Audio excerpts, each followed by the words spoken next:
জামপুর ইউনিয়নে পরিচ্ছন্ন রাজনীতির প্রতীক আজহারুল ইসলাম সানোয়ার চেয়ারম্যান পদে আলোচনায় জনপ্রিয় মুখ। সোনারগাঁ থেকে আমাদের সহকর্মীর প্রস্তুত করা বিস্তারিত তথ্যচিত্রটি এখন তুলে ধরছি সবার সামনে।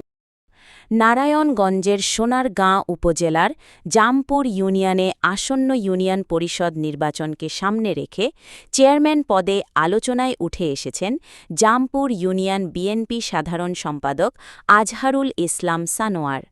দীর্ঘ রাজনৈতিক পথচলা, পরিচ্ছন্ন ভাবমূর্তি এবং সাধারণ মানুষের সঙ্গে নিবিড় সম্পর্কের কারণে তিনি ইতোমধ্যেই সম্ভাবনাময় প্রার্থী হিসেবে স্থানীয়দের নজর কেড়েছেন। দীর্ঘদিন ধরে বাংলাদেশ জাতীয়তাবাদী দল বিএনপির রাজনীতির সঙ্গে সম্পৃক্ত আজহারুল ইসলাম সানোয়ার জামপুর ইউনিয়ন জুড়ে একজন পরিচ্ছন্ন রাজনীতিবিদ হিসেবে পরিচিত। রাজনৈতিক জীবনের সততা, নিষ্ঠা ও ত্যাগের মাধ্যমে তিনি দলীয় নেতাকর্মী এবং সাধারণ মানুষের আস্থা অর্জন করেছেন। স্থানীয়দের মতে রাজনীতির পাশাপাশি সামাজিক ও মানবিক কর্মকাণ্ডেও সক্রিয় ভূমিকা রেখে চলেছেন তিনি।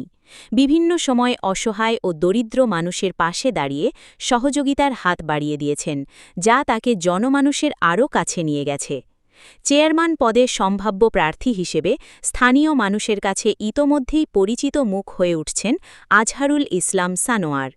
তার দীর্ঘ রাজনৈতিক অভিজ্ঞতা, জনসম্পৃক্ততা এবং গ্রহণযোগ্য নেতৃত্ব জামপুর ইউনিয়নের রাজনীতিতে নতুন সমীকরণ তৈরি করেছে। আসন্ন নির্বাচনকে কেন্দ্র করে তাকে ঘিরে স্থানীয় রাজনৈতিক অঙ্গনে বাড়ছে আলোচনা আর সাধারণ মানুষের মধ্যেও দেখা দিয়েছে ব্যাপক আগ্রহ।